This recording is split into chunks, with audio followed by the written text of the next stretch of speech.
Hello and welcome back to Create Your World. This is a different sort of segment today. I'm calling it Let's Draw. And you're going to look at what I'm looking at and see what choices I'm making as I'm drawing.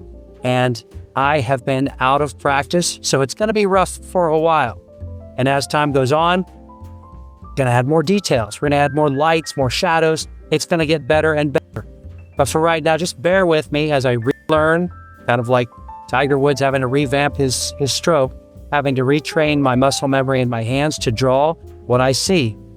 You can draw along. You're welcome to do that. You're going to see what I see. Here's something I did the other day. When I was just looking at a lamp, I'll show you a picture of the lamp. I'm using a program called Procreate. The programs aren't all that special in themselves. Let's just take away all these little layers here. There we go. Okay, so what I did is I had a cup one day. I drew the cup. I started with the lines, then I added some color. Here I drew the outline of the lamp, and then I made it darker. Then I added some shadows, really minor stuff. Okay, due to some technical difficulties, I have to re-record this part because it didn't capture the last time. So I'm going to show you on the drawing tablet I got here, kind of some bananas that I did last time. That's when I still had 3 or 4 bananas. You can draw from pictures, that's fine, but you're missing some information like the depth you would have in a regular 3-dimensional object. Because there's a lot of little details. But if you're just starting out and you don't have anything interesting you'd like to draw, by all means, you can start with a picture. I'm going to give you some really simple warm-ups. So if you don't have any basis for drawing at all, you start by drawing something that you know, like a shape. So if I want to draw a triangle, I just draw a triangle. You notice my lines aren't perfect. If it helps you, you can make smaller lines that connect and kind of sketch out something that you feel is a little more like a triangle. But if you could do basic shapes, then you can experiment a little bit and maybe make some bubble letters. You know, like if you look at this triangle we just did, what if I do that again? I start to do another one, but then I come down farther, up, what? Yeah, so you can make like a bubble letter kind of easy this way, or you draw the outside, and then you just draw the inside like that, okay? And you can start to add things to it, just to be a little creative. Let's say you want to throw some kind of a fake 3D to it, okay? Something, you know, I'm just giving you some ideas. This is just to get you your hand and your wrist and everything kind of in muscle memory mode to do what we're doing here. So here's the thing about making drawings. Everybody kind of cheats, and you don't know it because you look at like the finished work and you're like, wow, they're amazing. But really, even when I would watch my grandmother paint, she would start from something she saw, and she would take a picture of this thing, and then she would kind of make a sketch of it on the canvas. And then she would start to do these paint strokes above it. Now, my grandmother's amazing. I'm not taking anything away from her talent. But what I'm trying to tell you is, when you're making your sketch, you don't need it to be perfect at all. You're getting a basic shape. So look at this banana. So what do you got? You just kind of loosely as possible. Don't make your fingers real tight. Don't try to get things exact right now. Okay?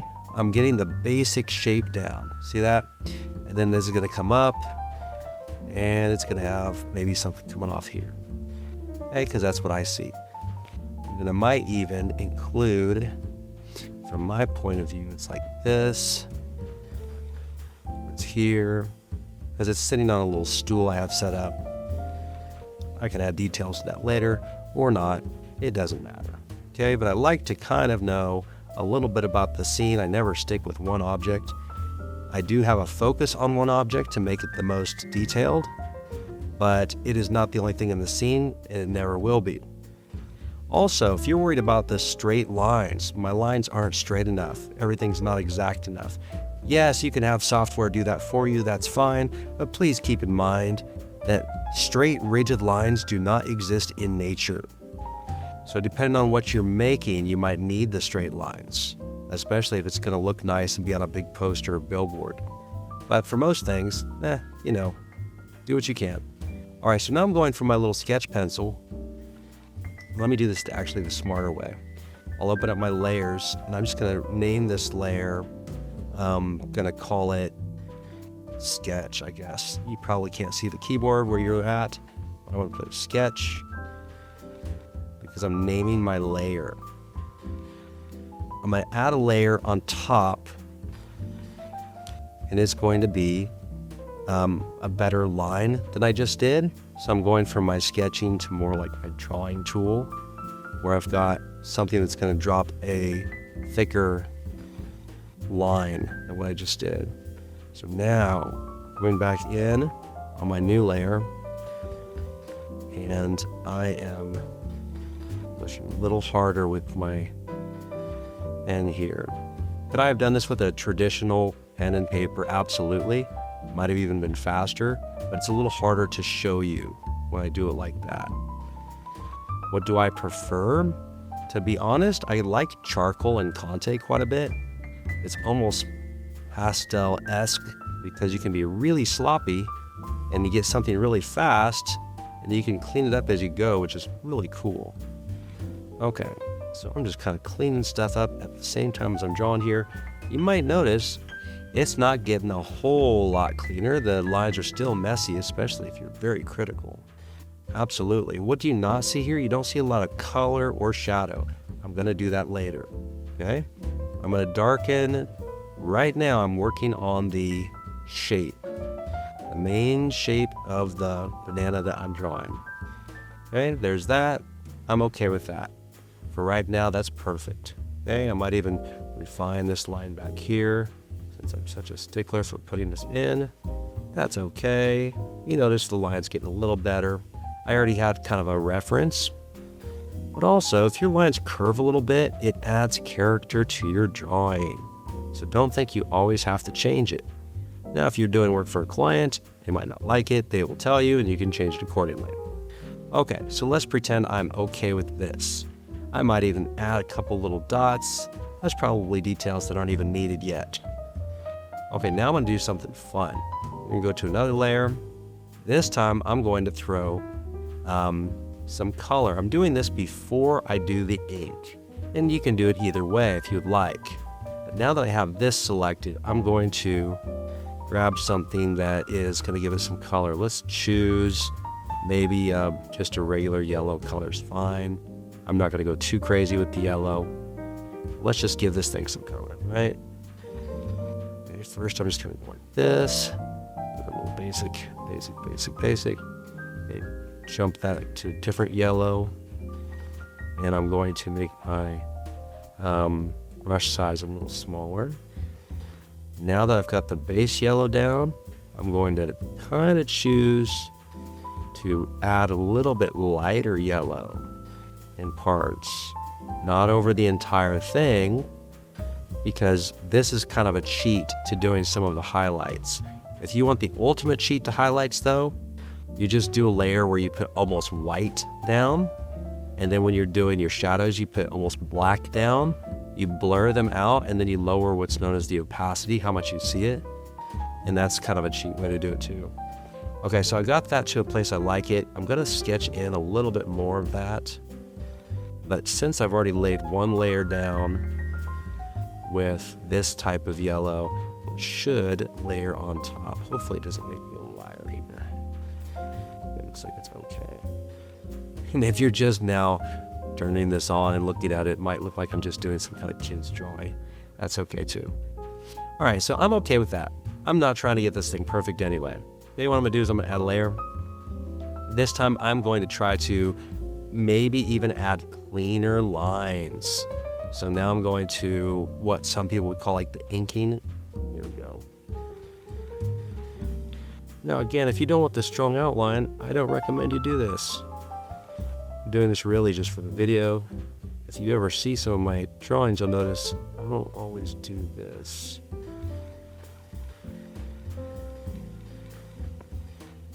I don't think it looks as natural. It's also possible, believe it or not, you can do an entire drawing and make no solid lines. You just can show a contrast of light and shadow from the different hues, and that'll be fine. Okay, for right now, I'm really not going to do a lot more with that. I might just put a line back here for the stool, line for the stool. I might even release this later, I don't know yet. Again, it's the style that you're doing. There are two kind of main formats. One of them is bitmap, one of them is vector. Vector can be sized to anything. But the drawing tools you use are going to be very different between the two because of how the program talks to the computer so it can do what it needs to do. I just put a couple of dots on this thing. I'm okay with that. Okay, I'm really not too worried about that layer right now. What I'm gonna do now is I'm gonna add another layer, and this one is going to add the shadows. First thing I want to hit is the banana itself.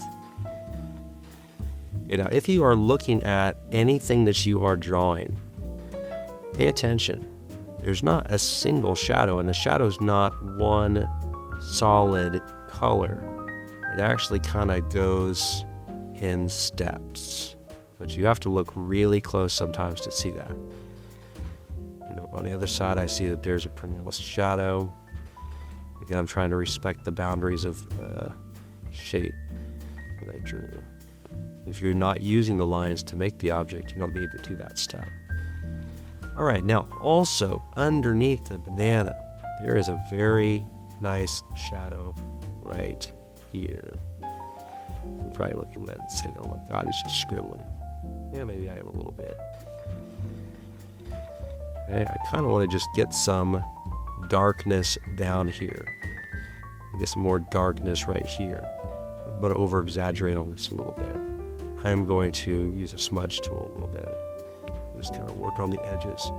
Look on the edges, kind of fade that out a little bit.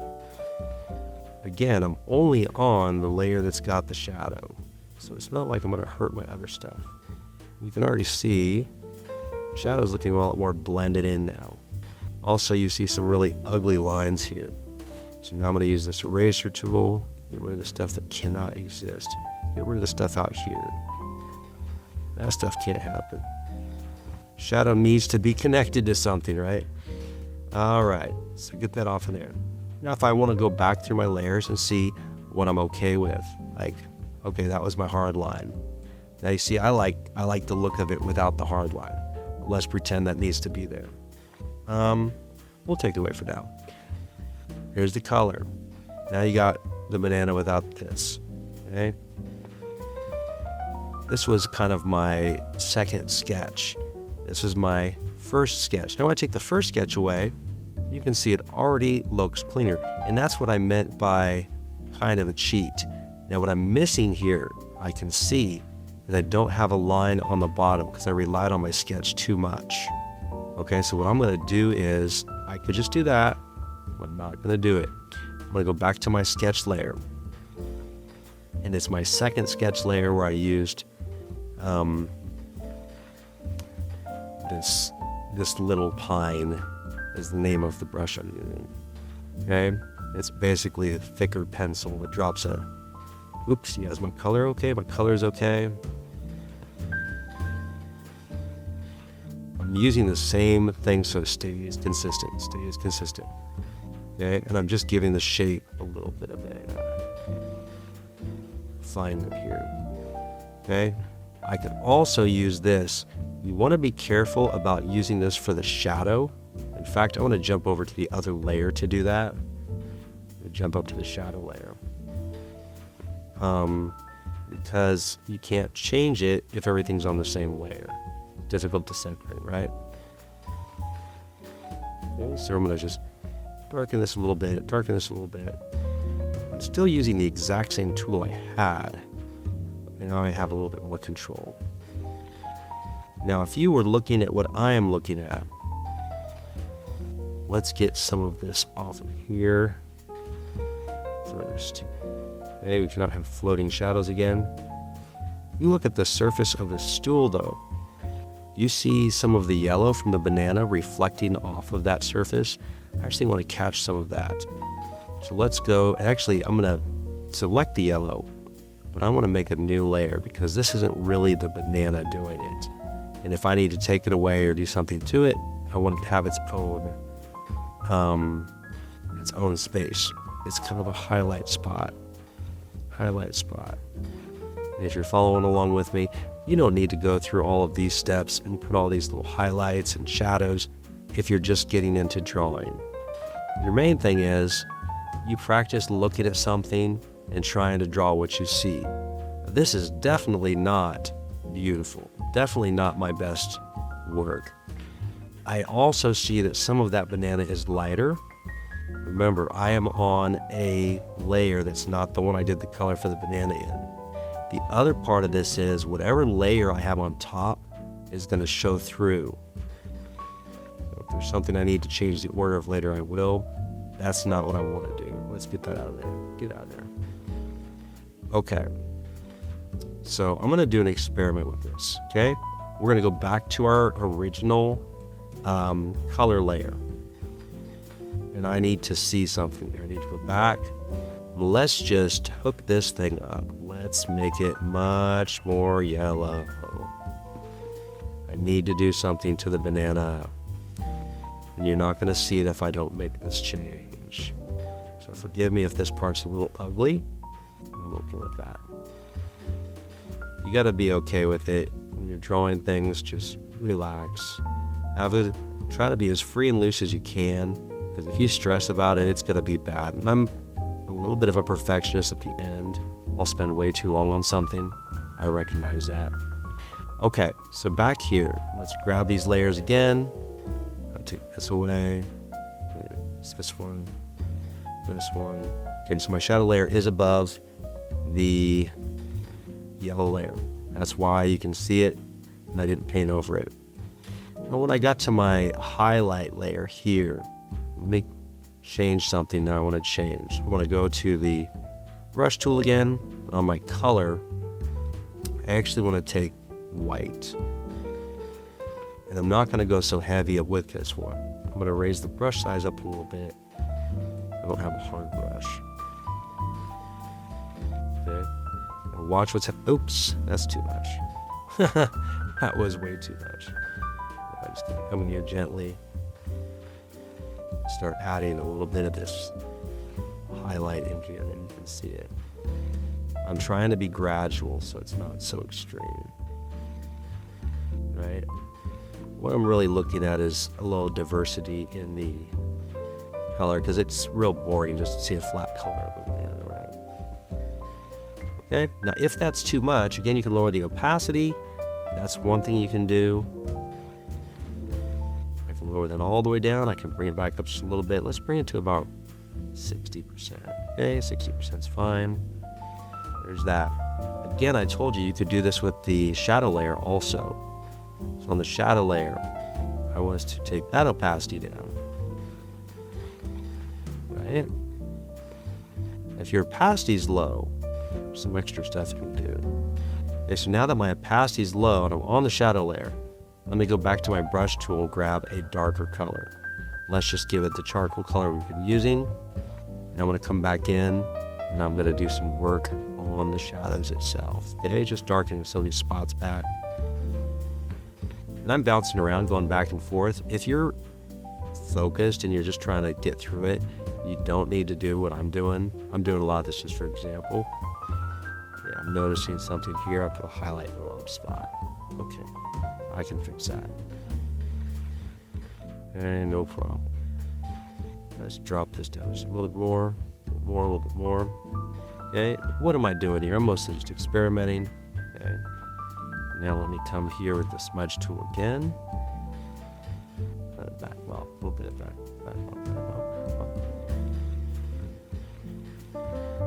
Now I'm a little bit new to this program, so it's not like I'm super experienced with using it. The longer I use it, the easier this is going to be. I'm basically pushing the shadows back like that. Okay, pushing the shadows back up here. Of course, Now I got to look at one thing on my highlight layer. Obviously not on my highlight layer. Here's my shadow layer. One thing I don't like on my shadow layer is I put a shadow on the outside here of my banana. Look at that. That can't be a floating shadow. And for some reason, never colored in part of the banana. Not really a big deal. What I want to do is go back to the shadow layer again. This time, instead of using a paintbrush, I'm going to use that brush we did the outline. Yeah. I'm gonna come back over there, and I just want to fill in this spot here. It's supposed to be dark, not light. There's some things that bother me where I don't really want to move past it until I fix it. And having something that is clearly the opposite, like if you want it to be dark and it's light, that would be one of the things to stop for. What's happening? Yep. Looks like I'm overdoing it. I really am on purpose. I'm going to hit that with the smudge tool again. Get the back off as well. I'm doing a lot of cheats, aren't I? I told you earlier. It doesn't matter how good the artist is, they all cheat. All of us cheat. And I mean that by trying to encourage you not to try to make exact lines and exact shadows whenever you're doing your work. And I went too far with the tool here, so I took away what I was trying to do. But basically, that's it. Okay. So this is just drawing together. I hope that you guys like it. Add some of these little dots in here. You think I care where the dots are at? Not really. Okay? I'm not trying to be that exact. You are welcome to be as exact as you want. And if it's for a project or something where it needs to be spot on, by all means, do that. Not for me, nah, I'm not doing all that. Okay? So there you go. There you go. Again, I hope you enjoyed. That's just a quick example. I will be doing some more. And hey, maybe your drawing turned out better than mine. I'm a little out of practice. It wouldn't surprise me one bit. All right, thanks for tuning in. Until the next time, create your world.